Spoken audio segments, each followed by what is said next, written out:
Hello friends, welcome to our channel. আজি মই এই ভিডিঅ'ত আপোনালোকক কম আমি আমাৰ পোষ্টেল ডকুমেণ্টসমূহ বা পোষ্টেল পাৰ্চেলসমূহ কেনেদৰে ট্ৰেক কৰিম, আমাৰ পোষ্টেল ডকুমেণ্টসমূহ কিমান দূৰ গৈ পাইছে বা আমাৰ পাৰ্চেলসমূহ আমি যদি পঠাওঁ কিমান দূৰ গৈ পাইছে সেই সম্পৰ্কে জানিবলৈ এই ভিডিঅ'টো সম্পূৰ্ণকৈ চাওক। মই মোৰ পাৰ্চেলসমূহ 13 তাৰিখে পঠাইছিলোঁ নৰ্থ লখিমপুৰৰ পৰা পাঞ্জাৱ টেকনিকেল ইউনিভাৰ্চিটি, আৰু সেই ডকুমেণ্টসমূহ গৈ পালে নে নাই বা কিমান দূৰ গৈ পাইছে সেই সম্পৰ্কে জানিবলৈ এই ভিডিঅ'টো বনালোঁ। প্ৰথমে আপোনালোকে যাওক ক্ৰম ব্ৰাউজাৰত গৈ ইয়াত চাৰ্চ কৰক indiapost.gov.in লিখিছে আপোনালোকে indiapost.gov.in ত ক্লিক কৰক। ক্লিক কৰাৰ পাছত ডাইৰেক্টলি গৈ পাম ইণ্ডিয়া পোষ্টৰ অফিচিয়েল ৱেবছাইটত। ইয়াত যিটো কনচাইনমেণ্ট নাম্বাৰ আছে সেই কনচাইনমেণ্ট নাম্বাৰটো আপোনালোকে মাৰিব লাগিব। কনচাইনমেণ্ট নাম্বাৰটো হৈছে আপোনালোকে পোষ্টেল কৰাৰ সময়ত যিটো আপোনালোকক ৰিচিপ্ট দিয়ে সেই ৰিচিপ্টটোত এটা নাম্বাৰ লিখা থাকে, সেই নাম্বাৰটো আপোনালোকে ইয়াত টাইপ কৰিব লাগিব। মই মোৰ কনচাইনমেণ্ট নাম্বাৰটো ইয়াত টাইপ কৰিছোঁ। এইটো দিছে মোৰ কনচাইনমেণ্ট নাম্বাৰ ES8287168118IN, এইটো মোৰ কনচাইনমেণ্ট নাম্বাৰ। ইয়াৰ পিছত দিব দিছে 5 - 0 = 5। ইয়াৰ পিছত ট্ৰেক নাও কৰক।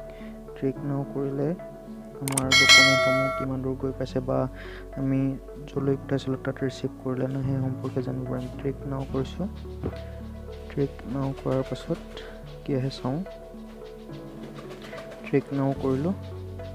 ট্ৰেক নাও কৰাৰ পিছত ইয়াত দেখাইছে ট্ৰেক কনচাইনমেণ্ট নাম্বাৰ মোৰ এইটো ট্ৰেক মোৰ ইয়াত মই বুক কৰিছিলোঁ নৰ্থ লখিমপুৰত, আৰু মই 13/10/2020 তাৰিখে 13:20:31 সময়ত মই মোৰ নৰ্থ লখিমপুৰৰ পৰা পঠাইছিলোঁ 144,603 পোষ্ট অফিচত। Delivery location PTU campus Kapurthala, ইয়াত মই পঠাইছিলোঁ, আৰু ইয়াত দেখাইছে যে ডেলিভাৰী কনফাৰ্ম 23/10/2020 তাৰিখে গৈ পাইছে।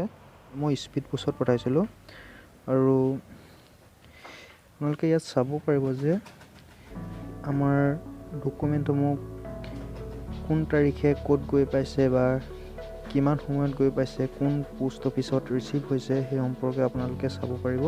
মই দেখাই দিছোঁ, ইয়াত চাওক আপোনালোকে। মই 13 তাৰিখে নৰ্থ লখিমপুৰৰ পৰা পঠাইছিলোঁ।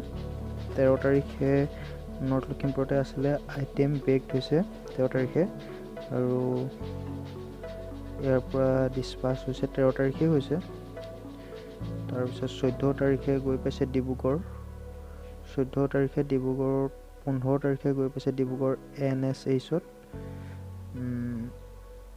15 তাৰিখে এনেদৰে আপোনালোকে আপোনালোকৰ ডকুমেণ্টসমূহ ক'ত গৈ পাইছে, কোন পোষ্ট অফিচে ৰিচিভ কৰিছে, আপোনাৰ ডকুমেণ্টসমূহ ৰিচিভ কৰিলে নাই সেই সম্পৰ্কে জানিব পাৰিব। ভিডিঅ'টো ভাল লাগিলে লাইক কৰক, শ্বেয়াৰ কৰক। Thank U.